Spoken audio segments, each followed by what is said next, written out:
আসসালামু আলাইকুম friends, welcome back to my channel.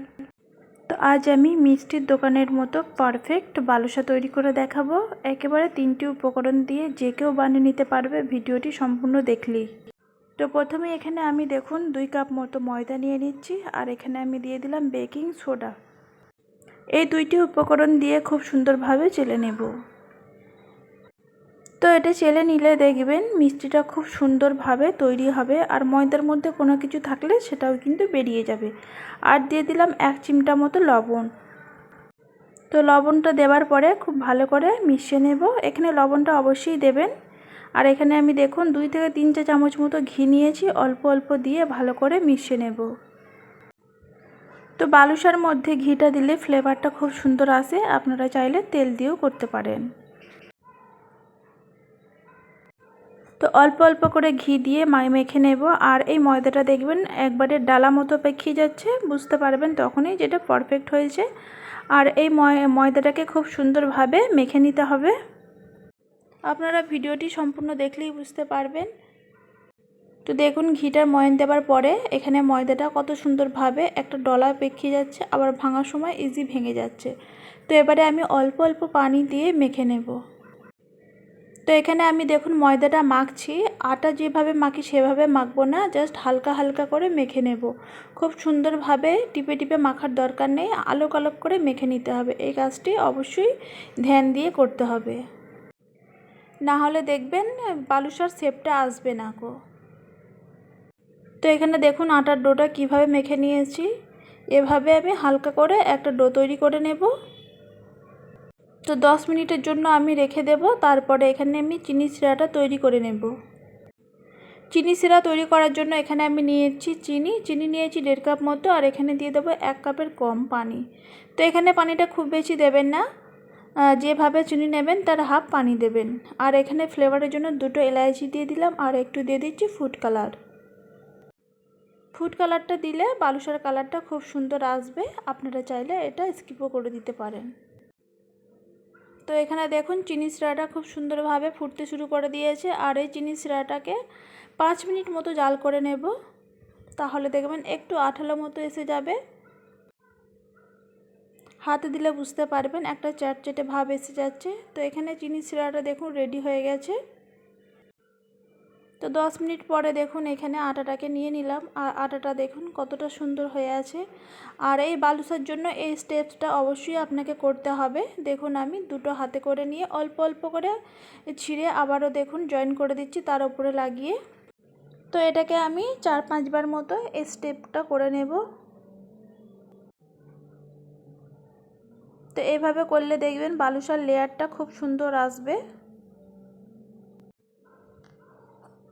তো দেখুন এভাবে করলেই হবে, এখানে কোনো সমস্যা নেই, আপনারা যে কেউ বানিয়ে নিতে পারবেন ঘরেতেই, একেবারে পারফেক্ট দোকানের মতো বালুশা। তো এটা একেবারে পারফেক্ট হবে, 100% গ্যারান্টি দিয়ে বলছি। আপনারা চাইলে এভাবে একবার হলেও বানিয়ে দেখতে পারেন, নিরাশ হবেন না। তো এখানে আমি বালুশাগুলো ছোট ছোট করে আকারে বল আকারে কেটে নিলাম। আপনারা চাইলে কম বেশি করতে পারেন, ছোট বড়। তো খুব বেশি বড় করার থেকে মিডিয়াম সাইজটা করবেন, দেখতেও ভালো লাগবে। তো এখানে আমি দেখুন বালুশার এবার শেপ দিয়ে নেব।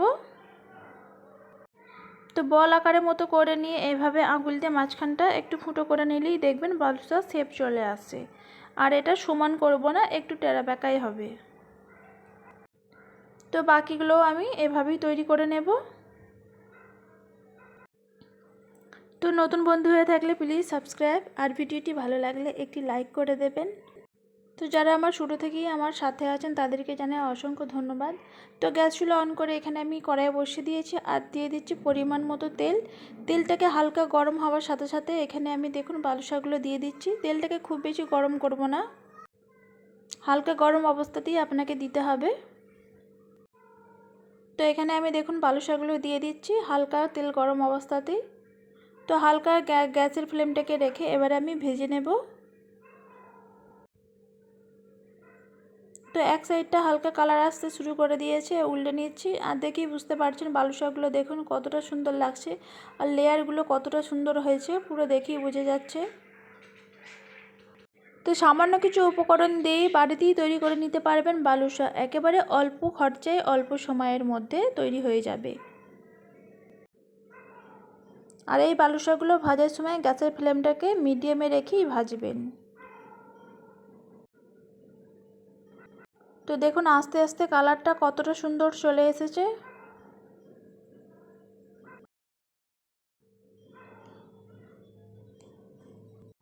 তো এখানে বালুশাগুলো দেখুন ভাজা হয়ে গেছে, তেল থেকে এবারে উঠিয়ে নেব। তো এই বালুশাগুলো তেল থেকে উঠিয়ে নেবার সঙ্গে সঙ্গে চিনি শিরার মধ্যে দিয়ে দিতে হবে, না হলে কিন্তু টানবে না। দেখুন গরম অবস্থায় দিয়ে দিচ্ছি, কীরকম চিনি শিরাটা টেনে নিচ্ছে দেখেই বুঝতে পারছেন। আর চিনি শিরাটা হালকা গরম রাখবেন, যদি ঠান্ডা হয়ে যায় আর একটু গরম করে নেবেন, তারপরে দেবেন। একেবারে 10 মিনিটের মধ্যেই দেখবেন বালুশার ভিতরে একবারে রস ঢুকে যাচ্ছে। তো আমি এভাবে উল্টে পাল্টে নেব, নিয়ে ঢাকা দিয়ে রেখে দেব 10 মিনিট মতো। 10 মিনিট পরেই দেখুন আমি ফিরে আসছি। তো 10 মিনিট পরে ঢাকা খুলে নিচ্ছি। এখানে দেখুন বালুশার কালারটা কতটা চেঞ্জ হয়েছে আর কতটা সুন্দরভাবে রস টেনে নিয়েছে, আপনারা দেখেই বুঝতে পারছেন। কড়াইয়ের মধ্যে একটুও কিন্তু চিনি শিরা পড়ে নেই, পুরোটাই বালুশার মধ্যে টেনে নিয়েছে। শুধুমাত্র 10 মিনিট রাখার সাথে, খুব বেশি রাখতে হবে না। তো এখানে আমি দেখুন পরিবেশন করে দেখিয়ে দিচ্ছি। আর বালুশাগুলো কতটা সুন্দর হয়েছে, বালুশার মধ্যে একটুও কিন্তু চিনি শিরাও লেগে যায়নি। তো একটু ডেকোরেট করার জন্য এখানে আমি দেখুন সিলভার পেপার ওপর থেকে দিয়ে দিচ্ছি। আপনারা চাইলে এখানে বাদামও দিতে পারেন, যে কোনো বাদাম। তো এখানে দেখুন আমি একটা ভেঙে দেখাচ্ছি কতটা জুসি হয়েছে ভেতরটা। আশা করছি এই বালুশার রেসিপিটা আপনাদের কাছে ভালো লাগবে। ভালো লাগলে প্লিজ লাইক, কমেন্ট, শেয়ার আর সাবস্ক্রাইব করে দেবেন। তো অল্প সময়ের মধ্যে দেখুন কতটা সুন্দর বালুশা তৈরি হয়েছে। আর ভিডিওটিকে বেশি বড় করলাম না, এখানেই শেষ করলাম। আবারও অন্য কোনো রেসিপি নিয়ে চলে আসবো। আল্লাহ হাফিজ।